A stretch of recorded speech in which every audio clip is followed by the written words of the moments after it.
We back with another Hood Dude Food Review. Echoes of the city. Y'all got a one-way ticket to Pound Town. Ooh. Before these streets bore our names and carried our footsteps, before the skyline stretched upward, we built from the ground. In every corner of the city, our stories whispered from brick walls, church pews, and barbershop chairs. Here in Kansas City, Black excellence doesn't ask permission. It builds, leads, heals, creates, and reigns. The voices you are about to hear are not just stories. These are sacred echoes, the roots and rise of our present, the regals shaping what's to come. This is Echoes of the City. Every journey starts somewhere. For Glenn Robinson, it began as a quiet, introverted teenager, the kind of young man overlooked in hallways, keeping his circle small. In the earlier season of his rap career, it didn't go the way he hoped, but out of failure came perseverance, and from perseverance came reinvention. Today, Glenn is the voice behind Hood Dude Food Reviews, a social media phenomenon followed by tens of thousands, known for his humor, his honesty, and his hometown flavor. His story is proof that even when the first dream doesn't take flight, another dream that's built brick by brick can carry you further than you ever imagined. My name is Glenn Robinson. Some know me as Big Bougie, the epitome, but most people know me as the Hood Dude Food Reviews, which, by the way, is the name of the channel. But it blew up so fast that people think that I am the Hood Dude, but it's actually just the Hood Dude Food Reviews is the channel name. But it blew up faster than I can tell them that I'm not the Hood Dude. So now everywhere I go, it's like, it's the Hood Dude. And I'm like, I picked a good name, didn't I? Wow. Well, I was born in Parade Park. I was raised by my father, Glenn Robinson Sr., and my mom. When I was a baby, her name was Latanya, but now she's saying Latinay. So you make sure you put that nay on there, I got a style marker, I gotta make sure you get that in there. And Parade Park, man, that's everything to me. Growing up Parade Park is one of the coolest things you can ever experience because you're surrounded by family, especially because all my family actually live down there. So if I'm, at the time, I'm living with my mom and my dad, and my grandmother lives around the corner. And the crazy thing about it is I've lived there probably 7 times. I lived at 1711 2 or 3 times. I lived at 1540. I don't remember the number of the place that I was born in. And then after my grandmother passed, I lived in 1932. So it would be like my mom was at 1540, my dad lived in 1711, my grandmother lived in 1932. So that's all within a 2-minute walk of each one. You could walk 2 minutes from your house to get to your grandma's house, 2 minutes from there to get to my dad's house. So I never was far away from my family. We were recently gentrified. It's been October will be 1 year since I have been removed from that, but I'm still down there, shooting little poetry pieces and things of that nature. And it's a huge part of how I became the man that I am today. An ode to Parade Park, a song of the streets, a hymn from the hoods. I pen this for Parade Park. My grandmother was born in Parade Park. My father was born in Parade Park. My father met my mother in Parade Park, was married in Parade Park. Then I was born in Parade Park. Moved out of Parade Park and came back, 1711. Moved out and came back again, 1540. Moved back, came back again, returned to 1711. Moved out, came back again, and now I'm in my grandmother's unit in 1932. So when I say Parade Park is part of me, it's the truth. Parade Park was the first black co-op in Kansas City, or ever. Parade Park has a historic legacy, and now we're worried about what's going to happen when it no longer exists.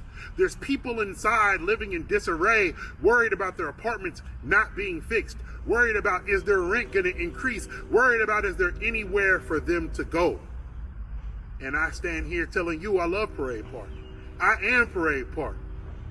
An ode to Parade Park, song from the streets, hymn from the hood. I pen this Parade Park. I love you, Parade Park. First, Parade Park just has a huge part of my heart. So just seeing that it's going to be destroyed, for what? When they initially told us that we were going to move out, they were saying that we were all going to be able to move back in within a certain amount of time. And the news now is that it's going to be demolished. So Parade Park is the first black op in America, black co-op, in America. There's never been another one. I don't know if there's another one now, but it was the first one initially. And then, it's right around the corner from the Vine District. So much history is in that area, and it's going to be wiped off the face of the planet. And then that's just a big chunk of my history. I feel like with that being taken out, that's part of my whole life, So that's why I've been doing those pieces, because I just want to make sure that it's immortalized forever.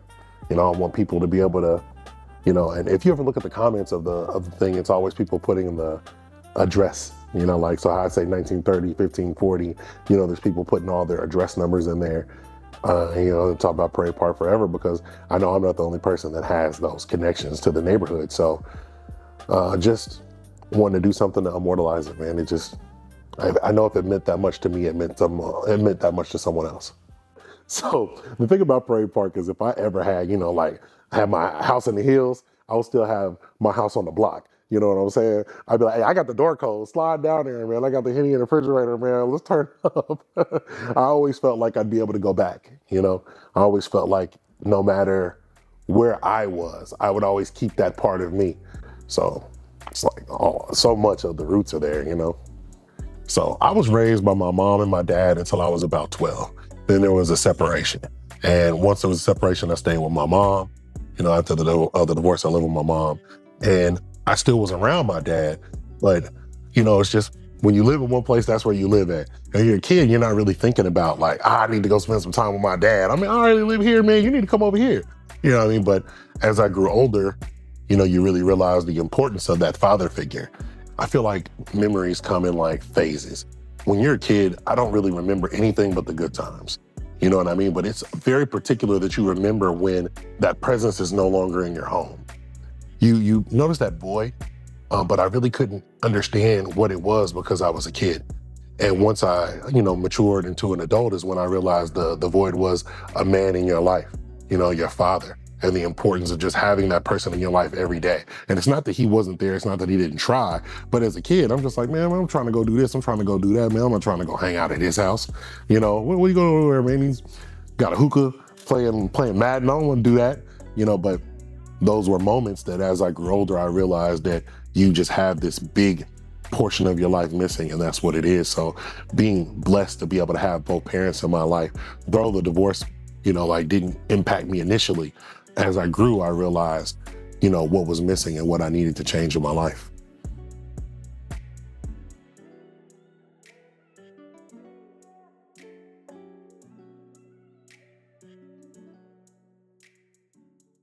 I remember the first time before I even stepped into a church, I went to this program called Milestone. It was ran by a guy named Mike Bobbitt. I feel like they were mixing the medicine with the candy though, because they would let us play video games. We would be playing basketball. And then at the end of it, it's just like, all right, man, here's some cookies and some juice. You know what I'm saying? And now we're going to go ahead and hit you with a little bit of this word real quick. I'm like, well, I'm gonna need more than 2 cookies for this word because you talking a lot. You know what I'm saying? I'm like, 11. Like, you're gonna have to really keep my attention. I'm gonna need about 2 cups of juice, 4 cookies. You're gonna have to double me up, baby. But that's how I met Greg. And Greg is how I got to Grace Church of the Nazarene, which then initially got me to go down to Sheffield Family Life Center, where I met the gospel rappers. They're called the Cross Movement. They all still rap. So after I got into the gospel rap, I'm down at Sheffield Family Life Center. My mom started to ask questions about it. You know what I'm saying? I don't remember initially how it got to that point, but I'm dragging her to church with me. Well, I think actually she drug me to church because she drove me there, but it was my idea. So the gospel rap is what got me there. And then me just wanting to be involved in church is what I think helped to push her to become a member. And I'm not to say she wasn't saved, but that's what got her to come to church. And I realized that I had a reason why I was at church. There was a reason why I was speaking to people and connecting with people when I don't want to connect with people, by the way. I don't want to, but I'm attracted to these people. I'm attracted to this other side of the universe. And it was just because I think there's a calling. I had to handle that. And the rest is history, man. Shout out to Sheffield Family Life Center, man. Once my mom got saved, and this is just why I love my dad so much, we started not being able to listen to secular music at home. And she would be like, man, you can't listen to them, bad words. This is the LimeWire era, so I was still doing my thing. You can't stop me forever, but I would be outside with my friends or have my CD player. But in the house, you can't play anything out loud, so you don't want to play everything on there. So I used to have Now, that's what they call Music Volume 2 back then, and they remake all the songs, and it was horrible. Britney Spears, Backstreet Boys, you can listen to that. But my dad was like, hey, this Harlem World, this Mace. And I'm looking at him like, man, what am I listening to Mace for? What? He's like, this All Eyes on Me. It's Tupac. I'm like, I don't listen to this stuff. But the kid, I didn't know. And you get older and you got to look up on your dresser and you got these CDs. And I put it in. I said, hold up. This doing something, man. I was missing out on a whole world of music I never knew about. So, yeah. So I have a brother. He is 30 years old. Or is he 31? Man, is he 31? You don't know either, do you? Yeah, so he's 30 or 31, one of them, I want to say he's 7 or 8 years younger than me, something like that. We live with each other. Well, we used to live with each other. I know when he was born in 94. It's all right. Y'all can put the math together. But it's really crazy because people say that I look like my dad, but when I see my brother, I think he looks like my dad. And I'm nonchalant. It's that big Virgo energy. My dad was a hothead, and my brother is light skinned, very bright. So when he gets mad, he turns red, and that's what my dad did. So when I look at him, I look at my dad, and I'll be like, but I'm Junior, but that's crazy. But I mean, hey, it is what it is. People always think we have different moms, but I literally look at him and see my dad. So hey, but it's crazy when you have someone in your life like my brother, because I'm always the cool one and he's always the hot one. So even when we were young, he's breaking stuff and I'm the one trying to put it back together. Like, hey man, why are you breaking that, man? And I can't imagine not having him in my life, but we did have a long period of time where we weren't cool because he thought that I kicked him out the house to move a girl in the house. And he was mad at me for years. But I can say this in all realness, he was a horrible roommate. Horrible. And so that's why he got kicked out. But it was love. I made sure he had somewhere to go, but he had to get out of there. You gotta go. The number one thing I can say I learned from my brother is how to approach things, because he's always upset. He's always mad. I think he's came a long way, but he's the temper side. I'm very balanced. It takes a lot to push me to that point. I build up, I'm the glass always full guy, not glass half full. My cup is full all the time and pour sober 99% of the time. But when it gets empty, that's when I'm ready, when I'm ready to go off. So just dealing with him really showed me how to handle temper, because he's always mad. Well, man, when I think about high school, I was an introvert, and a lot of people don't believe me. But I'm telling you, I had 8 friends, maybe. And that's on the high end. Because the things that I was really into, like anime, comics, back then, that was taboo. Except, hey, all the hood people like Dragon Ball Z though, but that's just a different thing. They don't even consider it like an anime. So I would have this certain group of friends, and that was my whole high school life. So then as I grew older, you realize that I really wasn't exposed to just so many different people. I had been dealing with the same people for so long. And now you have this huge flux of people as you get into the world. You're going to college and you're talking to people, and I don't even know how to interact with them, but I got this job. I was working at T-Mobile, and it was a long saga, but I was there at T-Mobile and I was the worst sales representative, horrible. But because I was in my heart of hearts, I'm not a people person, right? But I met this lady, and her name was Kim Lofton, and she gave me some advice. I can't remember what the advice was in particular, but she was like, you could be one of the best salesmen at T-Mobile if you do these things. And it happened. I think I won every award ever at T-Mobile. And that was the start of me realizing that to get out of my own introverted tendencies, I had to build the character. I had to make an algorithm. I had to make a system so that I could function, because it's hard to try to be someone when you can't talk to anyone. So after a while, this system that I created not only helped me in my actual career while I was working, but it helped me to be able to become a person. I don't want to say a people person, but it helped me to be able to learn how to connect with people and understand that not everyone can be spoken to the same way. not everyone can be connected with the same tactics because I was that person. And I still would say that I'm an introvert, but no one would ever agree with me. But, you know, let me try to talk to more than 8 people at a time and you'll see me turn into a pumpkin. But other than that, I'm pretty good. 1 through 8, I'm straight. But after that, it gets a little diabolical. 2013 is a year I'll never forget. I was literally in Florida and I was at a card tournament. I used to play cards. That's a different story for a different day. And it's not spades or anything like that. All right, I was into like Pokemon, Yu-Gi-Oh, but hey, just listen, don't ask any questions, okay? Different era. But I'm down there and my brother calls me and he's just crying. And I'm just like, what's wrong with you? What's wrong? What's wrong? And he's just telling me like, I can't get the words out because he was the one who found my dad, in his room. And that death impacts you, but you never know how much your life is truly going to change when someone who is a constant is gone. It took me probably 5 years, 10 years before I took his number out of my phone. To this day, I would still look up and then I have so many people that I'm a junior. So people see me and they're like, you look just like your dad. How's your dad? And I'll be like, well, he's in an urn. But I'm not being disrespectful, but you need to know that he's gone too. But most people know that because he was a pretty popular person. He's a jack of all trades. He could do anything. Anything he ever wanted to, he did it. He worked every single job that I could ever imagine. He could do it all. And I just won't be that guy.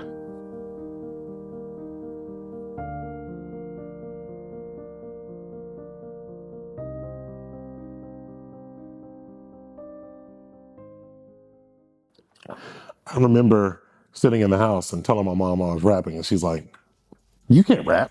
Well, I ain't gonna tell me I can't rap. You know what I mean? I'll tell all my friends, hey man, I'm a rapper. They'll be like, you're not a rapper. You can't rap. And I'm like, is there a look that you have to be a rapper now? You know what I'm saying? Like, what do you have to look like to be a rapper? I don't understand why I can't be a rapper.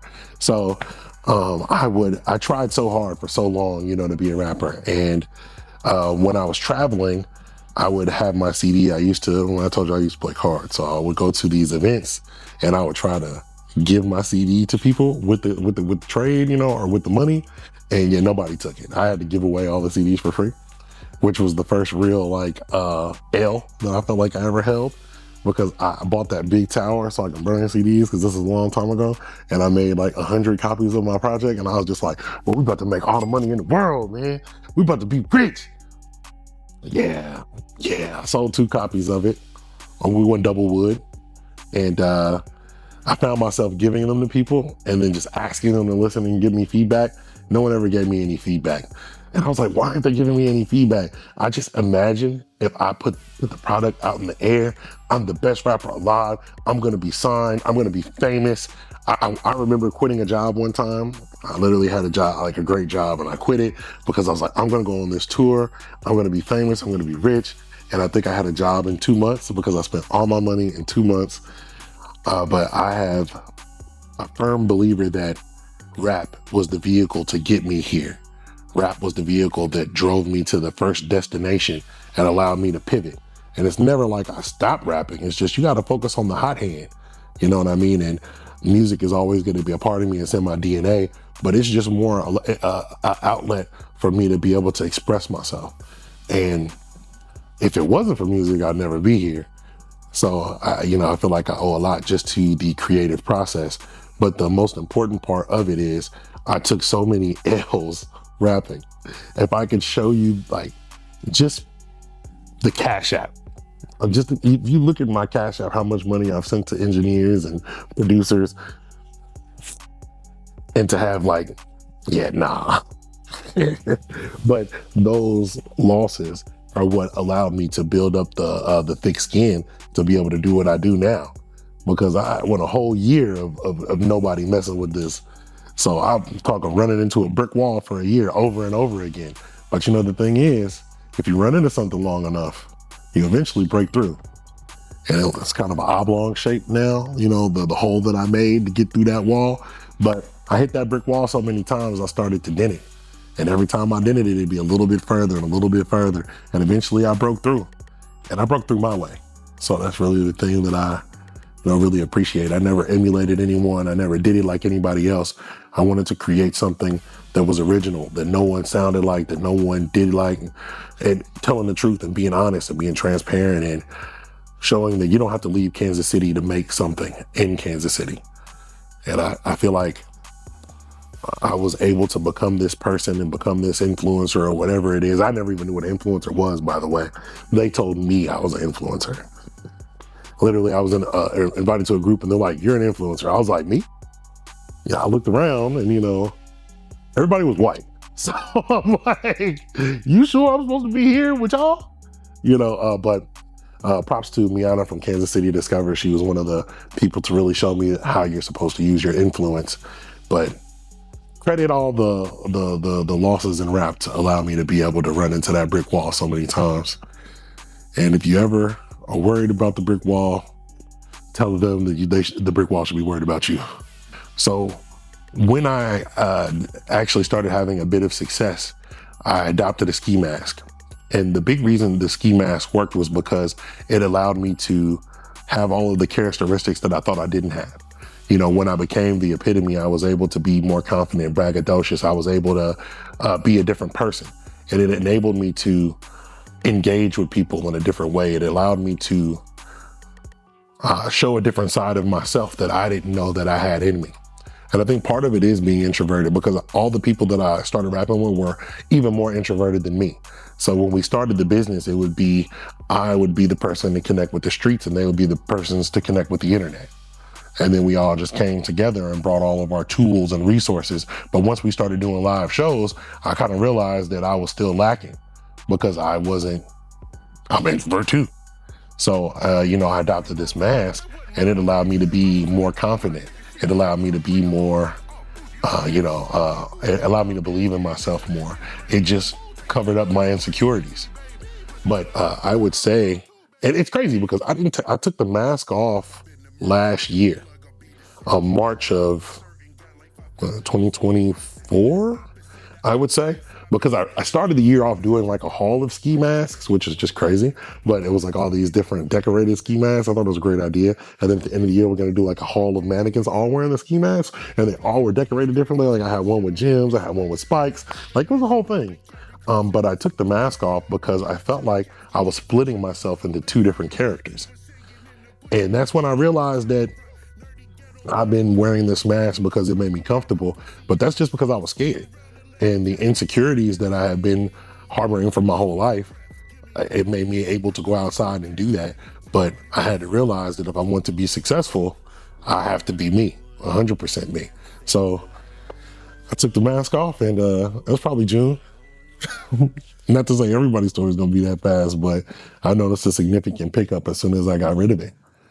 So I recently dropped a project. It's called I Want to Be Rapper. And the reason why that's important is because I don't feel like a rapper anymore. I feel like, not to say that I've transcended being a rapper or whatever, but I just feel like a creator. I just feel like someone who happens to be adept at all these things, right? So the rollout for that was to get the mask, and I was going to use this flamethrower. I have a flamethrower that I'm able to get. My friend Amir's brother has a flamethrower, and we were going to I have a collection of masks and we're going to light them on fire. So I took the mask off. I had this whole dramatic thing. I had like a big bottle of liquor and I took the mask off and I threw it on a pile of masks. And I was like, yeah, I poured the shot. And then I had the big flamethrower. And then I was going to pour the liquor on it, like, for your dead homies, And we forgot the charger for the flamethrower.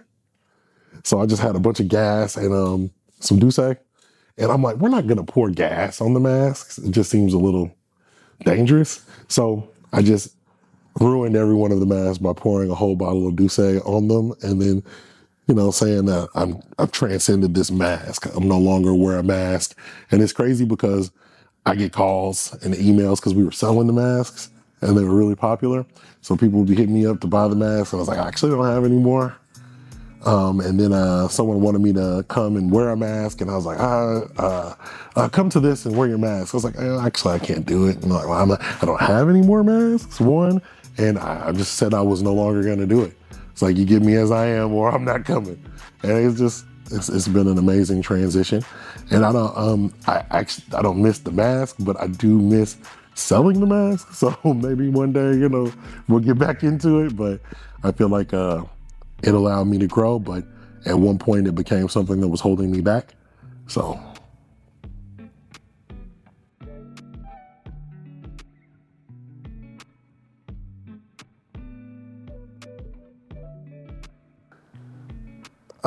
so this is my favorite part of my story, actually. I have been a background character, I feel like, for a long time.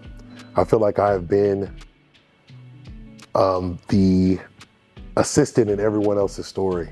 I feel like I wasn't even writing my book. I was just co-authoring everyone else's. So January 1 of 2023 was when I decided that I was going to grab the pen and start writing my book. And to start my book, the first thing that I had to do was I had to become selfish. And that word gets a negative connotation because most people hear selfish and think that you are no longer going to help anyone else. You're only focused on you. But the thing is, it's not that I stopped caring or that I stopped helping other people. It's that I quit prioritizing their business before mine. For the longest, I always worry about everyone else. I would attach to the person that had the most potential, and I would find myself giving this particular set of skills that I have to them because I would believe in them. And then at the end of the day, that person would go through what most people go through. And I would find myself looking like, well, now that they're not doing that, what am I going to do with myself? So January 1, 2023, the first thing I decided to do was to commit to the Hood Do Food Reviews. I've had this idea since 2017. In 2017, we did 5 videos, and it was like in gas stations or a Starbucks or a pizza shop. We like got breadsticks, and then we quit because, as crazy as it sounds, back in 2017 on my iPhone 4, we were posting on our walls. There was no reels, and I was like, oh, no one's ever going to tap into food reviews, right? So then in 2020, I had a friend named Corn, and this is the emergence of TikTok. He goes, we should take all of the things that are going viral on TikTok, and then we should recreate them, and that should be how we bring back the Hood Do Food Reviews. Corn beat cancer twice, so his immune system wasn't as strong as most, so he could not beat COVID. So he passed. Finally, Roxy, shout out to Roxy, let me get his computer so that I can try to find my files. And the only thing that I could find was my logo because he was pretty technical and he had all his hard drives partitioned and stuff like that. And I'm not the guy, all right? I'm not, hey, a lot of skills, but I'm not about to be trying to decode your hard drive, man. It was gone. So 2023, I committed and I said, no matter what, no matter how bad it is, I'm going to do it and I'm not going to make any excuses. So what I did was I learned the whole process myself. If you ever watch a Hood Do Food Review, I shoot it, edit, write it, direct it, color it, every single thing that you can do to those videos, I do. And the excuse was always that I needed someone else. I needed another hand. I needed another body. I couldn't do it by myself. So I made sure that I had no more excuses. And the first year was terrible, horrible, horrible. But it was also because I was horrible, for being honest. I had never been a video person. I was shooting on a phone, not a camera. But the good news is I have a phenomenal tribe. And I have a cameraman. He's more than a cameraman, but at the time, this is what he was helping me with. Mello calls me and he goes, you are not good at this. You're really bad. But I see that it's been about 6 months, so you're pretty serious about this. So I'm going to go ahead and give you some advice. Friend Amira looks at it and she watches a lot of food content. She's like, your timing's really bad. You're making a pun or a joke about the chicken, but you're talking about the fish. It's not funny anymore. It's not funny. And I'm just sitting over there frustrated. And I'm sending them videos every day. What about this? What about that? What about this? I remember it would take me 6 to 8 hours to edit videos. And that's before I wrote the voiceover. But that's just because that was not my trade. I'm not a video person. I'm trained now. Now you can go ahead and put that on my resume, editor. But this is 3 years in of me doing that. So once I decided to make that change, the first year was really tough. I was to the point where I was ready to quit. It had been a full year and I had nothing had happened. Probably February, March, around the same time the mask thing happened, I ran into a guy, and this is right about the end of my term. I'm ready to hang it on up and move on to the next crazy thing. And he goes, man, you know what? I watch your videos every day, man, and and it makes me feel good. I'm having a bad day, I put your videos on, and it does something to me. I'm looking at it, I'm like, that? And that's when I realized that even though it might say 500 views or 200 views or 100 views, right? That's 100 real people that watched it. 500 real people that watched your content. And it's just like, if someone was able to find that kind of joy in it, there could be more. And if there could be more, that means that the job's not done. And it just enabled me to push. And it's probably 4 months after that is when I really started noticing some traction. And here we are. That was last year. I fell in love with the date of January 1st of 2023. It means so much to me because I feel like I'm at this point because that day I committed. That day I said that no matter what was gonna happen, I was gonna build this brick by brick. I'm not gonna quit like all the other things that I did. And then it happened. And we're 3 years in and I completed my 5-year plan already. You know, we had to go bigger. You know what I'm saying? I'm thinking, I'm like, I look at my list and I'm like, oh man, I did everything that I said I was gonna do. And it took me probably weeks because I could not fully understand. I couldn't fully envision why I was hitting this wall of what I wanted to do next, because it blew my mind that we were able to complete everything in such a quick period of time. And it's so important that I decided my first tattoo was gonna be that, right? And I wanted it to be the roots. I wanted it to be like the roots connecting to this tree of life and this tree of growth. And every time there is another thing in my life that happens, I'm gonna put another date and it's gonna be a branch. And then we're gonna build it up, whether it's flowers, whether it's all these other different things to honor all the things that have happened to me. And I want it to be a tree of life. And whenever people look at it and they ask me about it, I always thought about my first tattoo because I wanted one for so long. But every time I thought of something, like I wanted to get the Kanye West college dropout bear, that means so much to me. But then he said that he was a Nazi. And I was just like, hey, bro, I can't put you on my arm, bro. I can't be like, saying like, can't be like, man, they're gonna look at me and be like, is that a swastika? I'm like, whoa, whoa. So that was the reason it took me so long to get a tattoo. And that date, it moved me so much. And then when the success happened, and I brought my vision into fruition, it let me know that I wanted it to be permanently a part of me. And I will also say that, man, people that got a bunch of tattoos, y'all different. Man, wow. That started shading. And you mind y'all, this is not a big tattoo, okay? This is not a big tattoo. It took him like 30 minutes. My fist was balled up like the Arthur meme. And he was just like, what's wrong with you? I'm just like, you got about 5 more minutes before you will have a real problem, brother. And he hit this little part down on my wrist. Yeah, nah, he didn't want to see the results, man. If he would have went any, love the wand though. Good job, brother, but you're gonna have a real problem.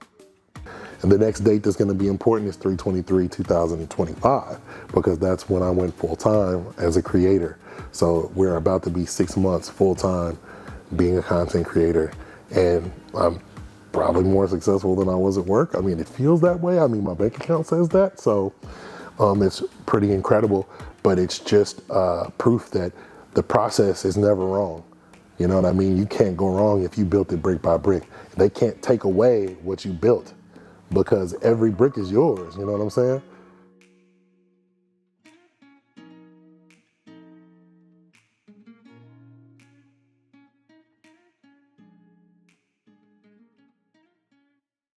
So this is 2 years and 9 months of me doing the Hood Dude food reviews.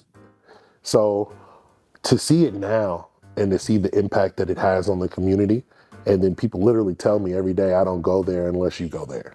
You know, people tell me that I trust you. And it's just like, how do you trust me when you don't know me? You know, but it's just the power of someone who actually goes to the places that most people don't go to and connect with the people that most people don't connect with. You know, the brand has always been about going to places that other people usually wouldn't frequent, places that may not have a strong internet presence, places that might not have an internet presence at all. So just to see that now businesses are calling me because they're like, I was at a Taste of Kansas City yesterday, and this is Labor Day, and a guy pulls me to the side and he grabs me and he's like, I just want you to taste this. And just, if you could put it on your channel, I think that we'll sell out. And I'm like, did you think I was gonna do it right now? Like you're at a fair. Like by the time I post this fair would have been over. But he had the utmost belief that if I posted his food, he would sell out. So that sometimes is a little scary because it's like, what if I posted and it doesn't do well? Are you gonna blame me for it? Are you gonna feel a particular way because I posted your business and you didn't sell out? But on the other hand, I've seen businesses have an incredible increase in revenue. I've been with Matt, he does the turkey leg, man. He called me and told me that I've been doing this for years and you made one video and I've never had a boost of business like this.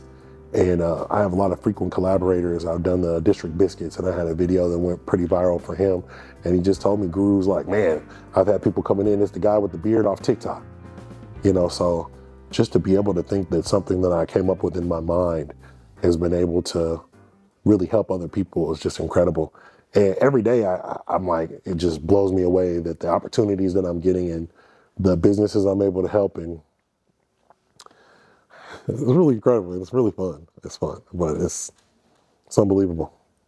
Every day I wake up and I'm able to do this. Yeah. I feel like, especially in the Black community, I feel like food is different for us. You know what I mean? Not only just because of how we were raised, but just even if you go all the way back in the day, we always knew how to make something happen.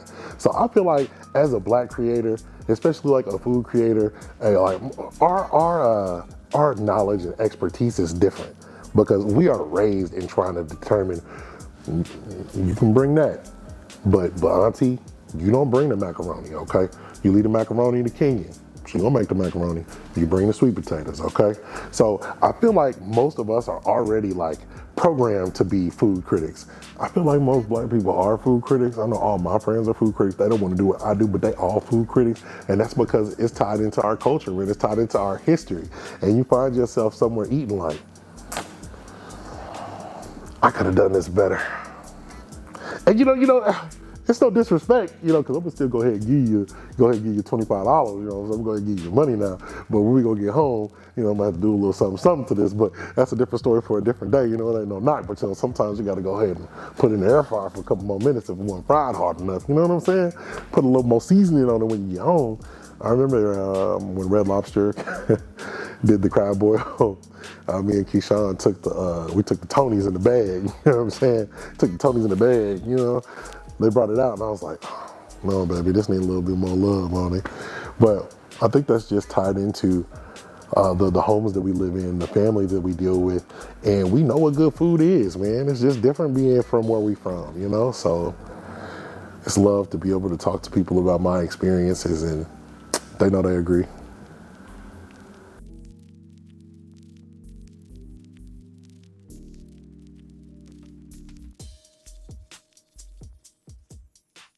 I'm gonna tell you, man, the craziest thing is shaking hands with people. I probably should have like the biggest bottle of hand sanitizer ever because we went to that Taste of KC yesterday, and I'm not exaggerating. Probably 40 people, 30 people. I was there for an hour and so. Stop me, hug me. Hey man, I'm not trying to be weird. I was walking in the park, man, dude, stop this car. We gonna get out, walk a bussing. I was like, he stopped his car in the middle of the street. I went to the bank one time, dude hit the curb, stirred. I'm like, he gets out the car, he's like, I've been following you. I've been waiting to meet you. And I was just like, and all it was when we took a picture, I never thought I'd be the guy, where you're shaking hands and looking at the camera. I was at the hot dog festival and the lady goes, my son is a fan.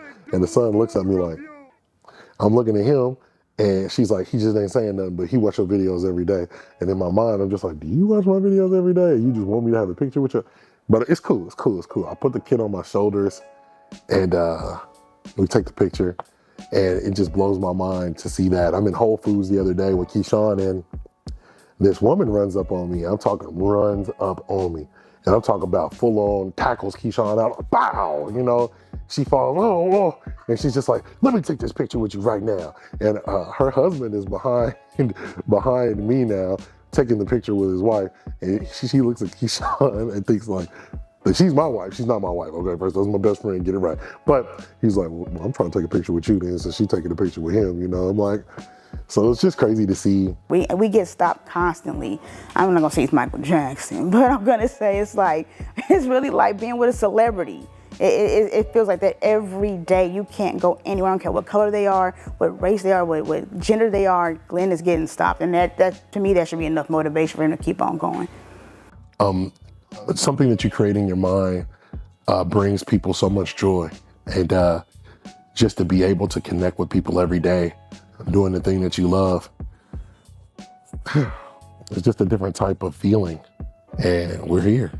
So, you know, when I think about creators, the first thing I think about, I watched, now, I'm going to say creators a lot, is going to get quite redundant, so y'all going to have to go ahead and roll with it, okay?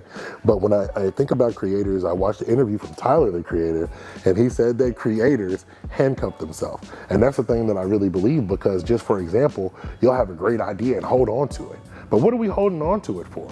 You know what I'm saying? And the thing that I've learned from content is it takes 13 times for someone to really connect with you, 13 times for someone to remember. But I would put something out and I would only do it, share it twice.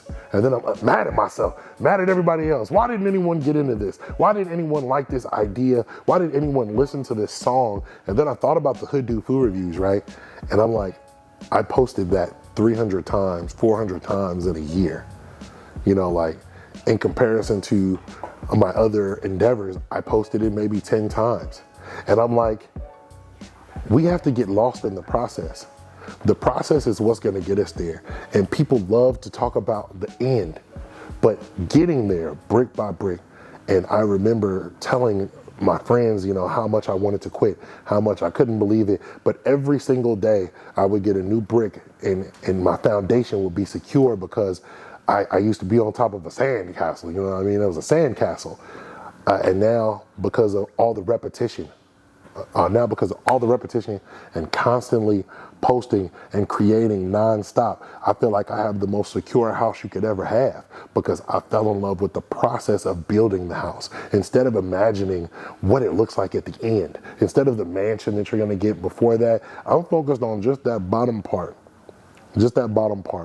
because now, as I'm going through my journey, I can look and I can see what I'm building, because I put so much work into it. And once you really lock in with the process, you'll understand that that's where the love's at. You know what I mean? The end result is phenomenal, but just being able to be in love with what you're doing and falling in love with those bricks is what's gonna enable you to look back and be like, I know what I'm doing. I know why I'm here. And I know what my house is gonna look like, because I built it brick by brick. I didn't hire somebody else. I was down there, I got the bricklaying materials myself, and I put each one. And you know, you hear the age-old thing, you know, Rome wasn't built overnight or something like that. Neither is your house, okay? And if I'm the person that laid the bricks, I know where the bathroom's gonna go too. And if I know where the bathroom's gonna go, I know everything about this house. So there's nothing you can tell me about my house, because I built it. And you know, it's not anything to, you know, say that if you got the fast route and someone built the house for you, there's something wrong with it. But I feel like if you get lost in the process and start to love yourself and love the thing that you're doing, and it transcends being a job. You know, people talk to me now about this being work, and I'm just like, it doesn't feel like work. And that's when you really know that the thing that you're doing is what you're supposed to do. Because if you're in love with all the parts of it, I remember hating editing. And now that's one of my favorite parts of doing what I'm doing, because I have built this image of myself, and I've built this house, and I'm gonna live in this house too, by the way. I'm gonna live in this house too. I'm gonna live in it for a long time.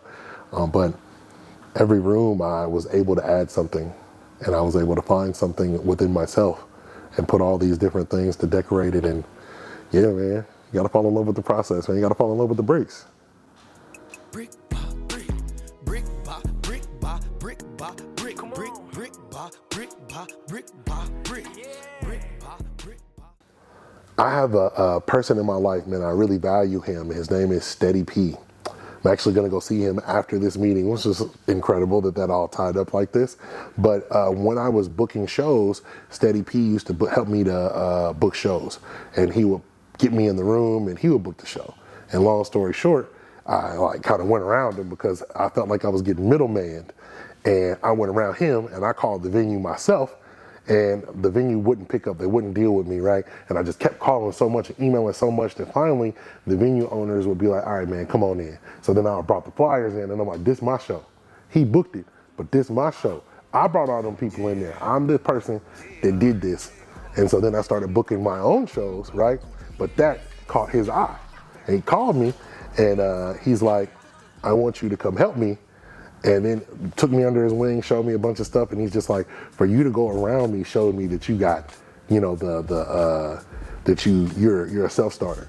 You didn't want to be under, you didn't want me to do it. You wanted to do it because you realized that you were getting got on the money. So I'm sitting with him and he gives me this advice, and it took years for me to register what he meant.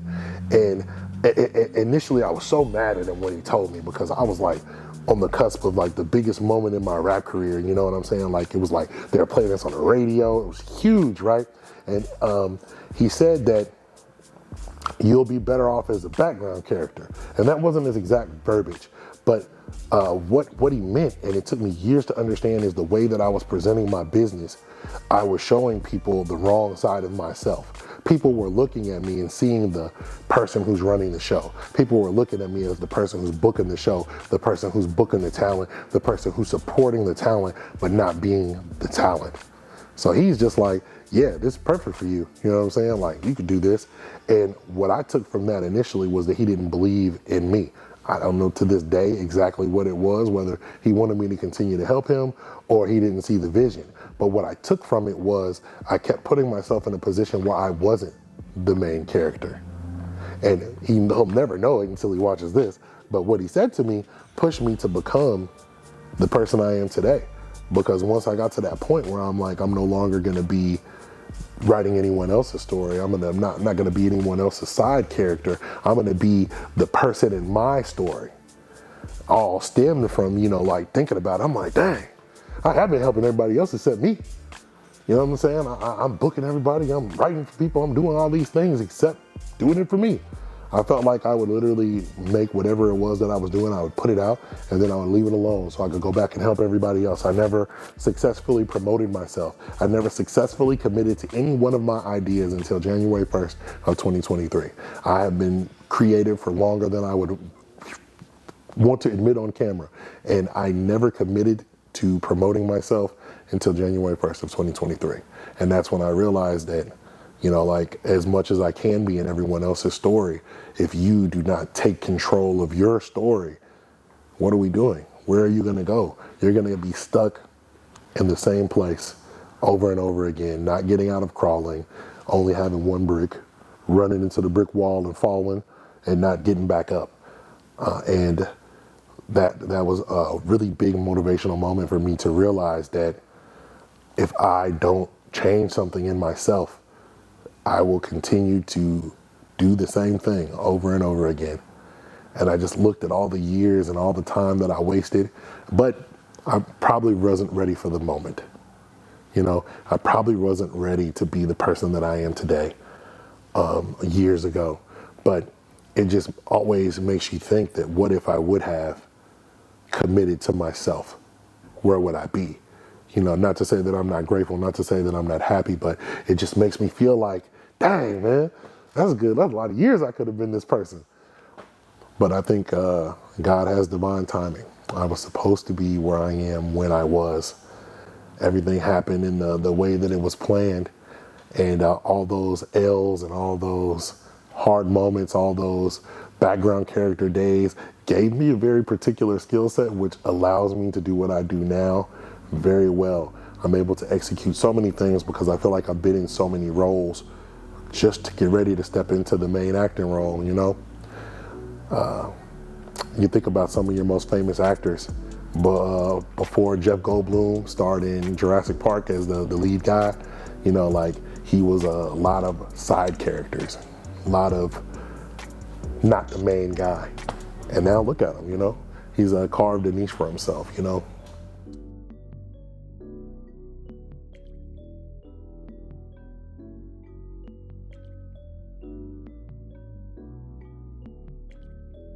January, actually, I reached out to Brian B. Sean and I'm like, how y'all doing a soul food tour without me?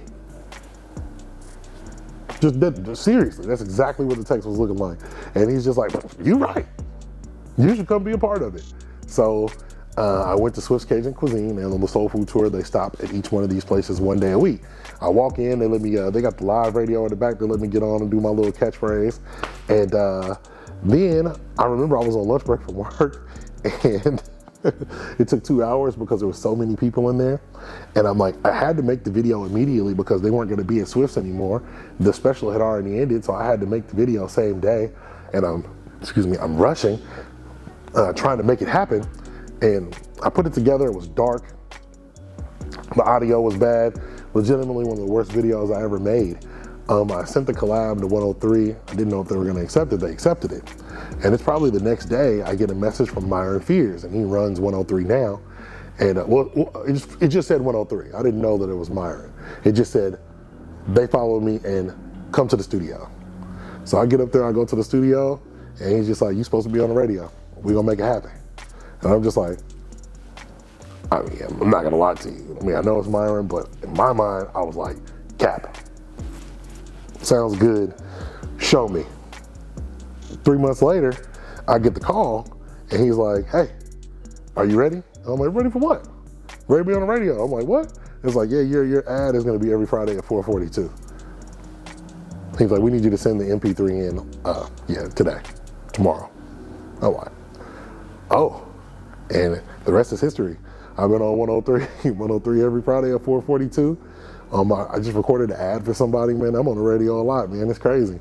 And it's from an opportunity from something that most people, not most people, I thought it was horrible. But someone else was able to see the dedication, the skill set, to see the potential. And maybe to them it was a great video. I don't know, but that's just the significance of whatever it is. You have to put it out. This is always going back to the bricks. No matter how bad it is, you don't hold it back. No matter what you think about it, you just got to put it out. You just got to do it. Because even if it's 500 people, you don't know who those 500 people are. That could be anyone watching that video. You got to do it. So I don't know if y'all know, man. I mean, I know you know, but I got to point it out. The World Cup's coming next year. So I feel like the landscape around the city has been changing and expanding, and we're doing so much to prepare for this huge flux of people. So, we try to be ahead of it here at the Hood Do Food Reviews, okay? So the idea is we're gonna start recording more international restaurants. So when the people get here, they're able to know that there's places they can eat. Because if they're gonna look up food, there's just a particular amount of food creators. So I'm hoping if I hashtag World Cup or international or something, they're gonna be able to find that. And with that being said, the streetcar has been expanding. And the streetcar is expanding further down into the plaza, deeper than that. So I'm working on a collaboration with the streetcar and City Market called Taste of the Streetcar so that we can expand, first off, the places that you can get to with our public transportation and the places that you can eat that are international and that are on that path. So that way, when all these flux of international people come, they know where to go. You got to tap in with the Hood Do Food Reviews. We outside. Ooh. The crazy thing, just while we're talking about the city, I recently linked up with the mayor, and all love to Mayor Q. He wore my shirt, he did my catchphrase, but I'll never forget that when I sat down with him, he's like, yeah, what do you do, like a podcast or something? And I'm like, oh, you don't know who I am. Okay, that's crazy, all right. So you just came to eat and you didn't even know what you was getting into. I was like, oh, good, I'm about to have a great time. But shout out to Busy B, man, 816 Day. He's the one that connected that. We were just doing a collaboration for 816 Day, and he just hit me, and he's just like, we were talking about ways to promote the event, and I'm just like, we could put a business on the map, get the mayor involved, da-da-da-da. And that's how that happened. And next thing you know, I'm sitting down with him, we're having a full-fledged conversation. And by the way, busiest man in Kansas City. Literally had a meeting in front with a camera crew when he walked into the job. Then he came in, there were some people waiting for him to take pictures and sign some paper. Then he sat down and goes, okay, you got 30 minutes. I'm like, dang, 30 minutes, let me run back to that kitchen real quick, boy, woo. But hey, black garlic, man, chef put it together real fast. I said, he gonna be here for 30 minutes. You need to get that out stat like 5 minutes. He made it happen. We fed the security team too. Hold up now, did you say jerk ribs? We back with another Hood Do Food Review. Black garlic, you got a one-way ticket to Pound Town. Formerly known as Misab, home of the jerk ribs, a Caribbean Ethiopian fusion united by spice. Did you say 700 bottles of rum? Oh, you know I had to slide. Ooey, is the jerk jerking? Yes. First bite, I get hit with a spice ball like Sly Huncho. Meat so tender, I clean the bone with one bite till it look like Skeletor's fingertips. First smoked, then grilled, and I need a Gundam to see the char. Adding a deeper flavor, and that glaze of bussin'. Now these lamb tips, the fragrance hit harder than the first time you sniffed a za. The meat tender like it should have been on a Lifetime movie special. Seared, crispy, juicy, and that flavor pungent and deeper than Jeff Bezos' pocketbook. I got enough game, I don't need a flavor on my meat. Man, that Kong batter so crack Nino Brown could sell it. Crispy like when your mama set out your church clothes. Kong got a calamari tuber reminding me of chicken, I'll take 5. Taste of the Caribbean in the heart of the mo for that island flavor, you know where to go. We gon' give it a bussin', and you're tapped into the Hood Dude Food Review live on Hot 103 Jams.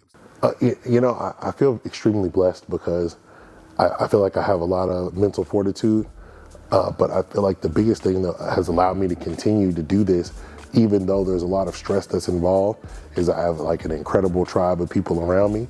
But recently, Amira just gave me I don't know how to explain it, but somehow her job allows you to take some therapy sessions. So she recently gave it to me and I have to sign up to do it.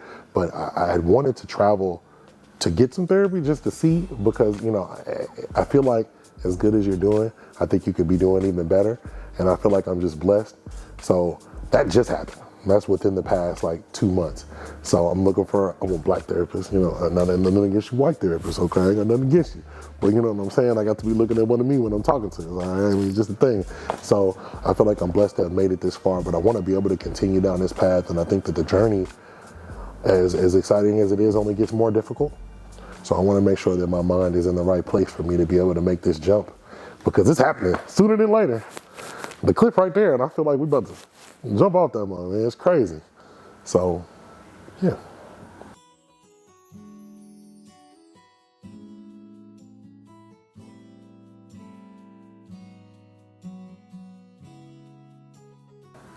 For the next generation in KC, I want them to know that you don't have to leave.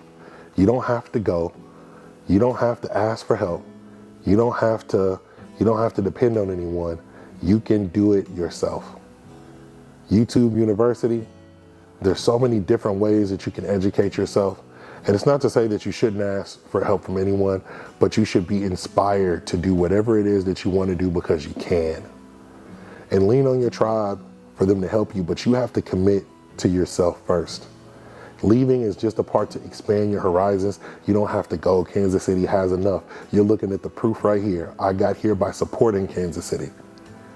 Believe in yourself, believe in your vision, love the bricks, love the process. You can do anything. And even if you feel like you're worried about doing the same thing, the metaphor I always use is I look at life like, I look at whatever your idea is like the bread aisle. Do you know how many different types of bread are in the bread aisle? And they all eaten. I like Sara Lee, but hey, you might like that one with the wheat and stuff on it, you know what I mean? The oats and stuff, that's fine. They eating the Orville, you know what I'm saying? They eating too. Plenty of room in the aisle for everybody to eat. It's only been 3 years and I can already see that there's people that have been content creating for years that had never eaten food on their channel before. They're eating food on their channel. I can see that there's other creators that are around me that emulate the things that I do already. And I love that, because I think that just now, just the character, just the energy, people want to do it too. So that makes me feel like I'm inspiring other people to want to dabble into a new side of themselves. And that is an amazing feeling. They say that, imitation is the highest form of flattery. Sometimes it doesn't feel like that when it's happening to you. But for me to be able to see people that are inspired by what I'm doing is incredible. 10 years from now, I'm thinking what, Netflix special, I'm running to a few more brick walls and break through those, and maybe we on TV somewhere, but the biggest thing that I think is people will look at Kansas City and realize we're way more than a barbecue town. People will look at Kansas City and say that we're more than Tech-9, we're more than Gates. We have just a few things that I think people talk about. and we are one of the most talented cities I've ever seen. So the big thing for me is I feel like if I can build this platform to be as big as I want it to be, we can expose the people to the greatness that lies in Kansas City. And I don't think that it needs my help to already grow, because just with the World Cup and the things that are happening, we're already on the cusp of becoming a major attraction. So once we become that, there's going to be more spotlight on what we're doing. Thank the Chiefs. Goodness gracious, man. Boy, I'm 38, so you know it's been a rough time being a Chiefs fan. But that's another story for another day. So in 10 years, I think that my big legacy will be not only the footprints that I've left in the businesses that I've helped, but increasing the visibility on the greatness that Kansas City is, and allowing people to have a, you know, like when they're like, where do I want to go? You know, I want to go to Kansas City. And we're going to give them a bunch of reasons why. Glenn Robinson's rise didn't happen overnight. It was carved out of consistency, persistency, and the willingness to learn from every setback. What began as videos he once thought weren't good enough became a platform that now entertains and inspires thousands across the country. His story reminds us that failure is never final. It's simply the foundation for something greater. Glenn's journey from introvert to influencer is powerful echo that teaches us when you keep showing up, brick by brick, you can build something that lasts. Thank you for joining us in this episode of Echoes of the City, the roots and rise of KC Black Regals. These stories are just the beginning, and we want you to be a part of the journey.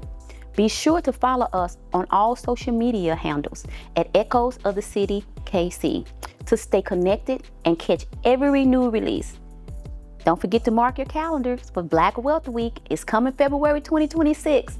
It's going to be a powerful celebration that will honor the past, uplift the present, and shape the future. Stay tuned. The next episode is coming soon.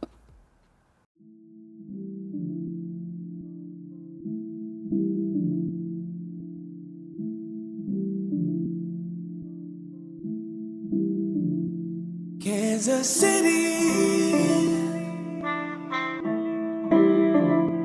Kansas City. Okay, well, this is important. This is important. I gotta put it. So when I used to do it in my regular voice, right? And then Keyshawn will be able to tell you, because I know that she remembers, because she used to ask me, why do you do it in that weird ass voice? Why do you say it like that? And I was just like, it's different. Nobody else sounds like this. I used to get so many messages like, hey, why do you talk like that? Is that how you normally talk? I remember I was gonna do like this Boys and Girls Club thing. I called and I just said, oh, good afternoon, this is Glenn. And she says, is it? She's like, are you the Hood Dude Food Reviews? I was like, did you think that I really talk like that? You thought I was gonna call you, hello? You know what I mean? I went on a date, right? I'm sitting with the girl and she's real quiet. And I'm just like, what's wrong with you? She was just like, I've been waiting for you to use that voice because I had my bag packed. I was like, if this man talks to me in that voice, I'm gone. No way I'm talking to this man all night like that. And I was just like, you think I talk to my mama like that? You think I wake up and I'm just like, good morning? It's crazy, man. But I remember adding it because I have like so many different variations of it. I remember adding it and people will be asking me. And then probably midway last year, no, was it this year when the guy dissed me? It was this year. Okay, this year this guy like disses me. He's just like, I don't care how many restaurants he reviews. I don't like his voice. I turn it off as soon as it comes on. I tell you, they shared it like 500 times, just cooked this man, like just talked about him so bad. And it just let me know how much the city really supports me, but also how much they like that weird voice that I got, you know what I mean? But I thought, making the voice different, first off, gives you a distinctive edge compared to most people, because you don't have to see my video to know it, which is why it works well on the radio. People literally just hear, We back with another. because it doesn't sound like anyone else, it comes on and they're like, so that's the thing about the voice and the punchlines and the catchphrases. And just a really awkward thing is guys ask me to say the second part. And I'm just like, I'm just gonna be honest with you. I can say everything else, but I can't really say that you got a one-way ticket to Pound Town. Like I can't, respectfully, it just, Especially you trying to record me, like, echoes of the city. Y'all got a one-way ticket to Pound Town. Ooh.